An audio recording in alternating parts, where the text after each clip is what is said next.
उन सभी राजनीतिक पार्टियों के राष्ट्रीय अध्यक्षगण महोदय को हम धन्यवाद देते हैं कि इन्होंने भारतीय बहुजन अलायंस की घोषणा की जिम्मेदारी मुझ पर सौंपी है और साथ ही साथ आज भारतीय बहुजन अलायंस की आवश्यकता क्यों,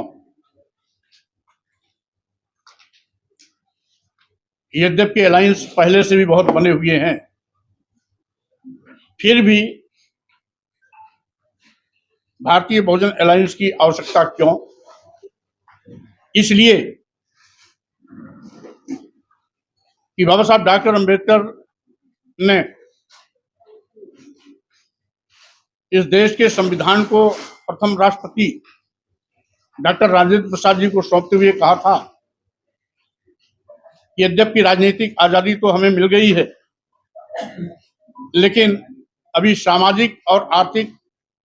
आजादी लेनी बाकी है। इसलिए आज पूर्व में अभी तक जो भी अलायंस रहे हैं वो यथास्थितवादी ताकतें रही हैं, यथास्थितवाद को पोषक रही हैं, जो सामाजिक और आर्थिक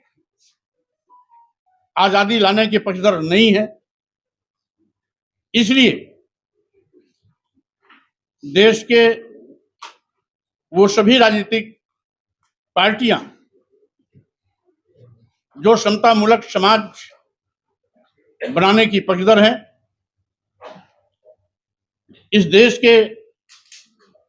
सामाजिक परिवर्तन आंदोलन के महानायकों, मुख्यतः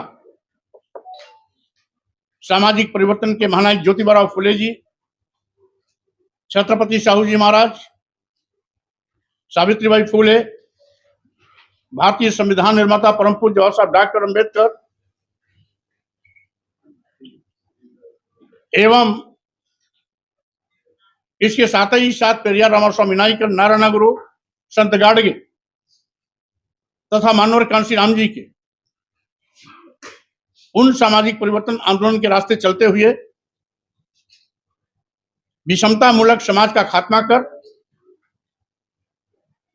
जो इस देश का सबसे बड़ा भयंकर रोग है, जात पात, छुआछूत, ऊंच नीच, भेदभाव को खत्म कर समता मूलक समाज की स्थापना करना,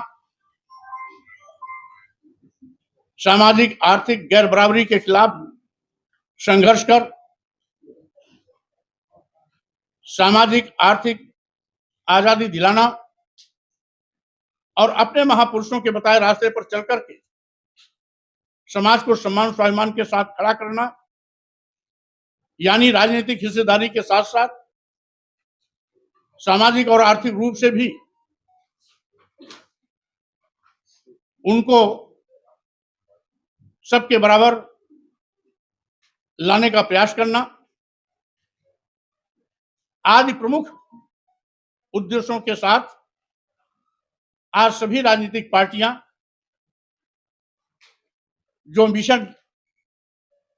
की पक्षधर हैं वो यहां पर इकट्ठी हैं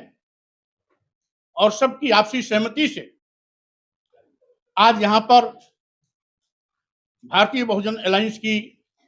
घोषणा की जा रही है। जैसा कि देखा गया है, इस देश के अनुसूचित जाति, अनुसूचित जनजाति और पिछड़ों पर आंसू तो बहुतेरे बहाते हैं, लेकिन जब उनका इतिहास देखा जाता है या वर्तमान देखा जाता है तो किसी ने आरक्षण को ईमानदारी से लागू ही नहीं किया और आज वर्तमान सत्तारूढ़ पार्टियां तो आरक्षण को बिल्कुल खत्म करने पर आमादा हैं, यानी जिस संविधान की शपथ लेकर के संवैधानिक पदों पर चुन करके प्रधानमंत्री और मुख्यमंत्री के रूप में बैठे हुए हैं, वो भारतीय संविधान द्वारा प्रदत्त अनुसूचित जाति, अनुसूचित जनजाति और पिछड़ों के आरक्षण को खत्म करने पर आमादा हैं।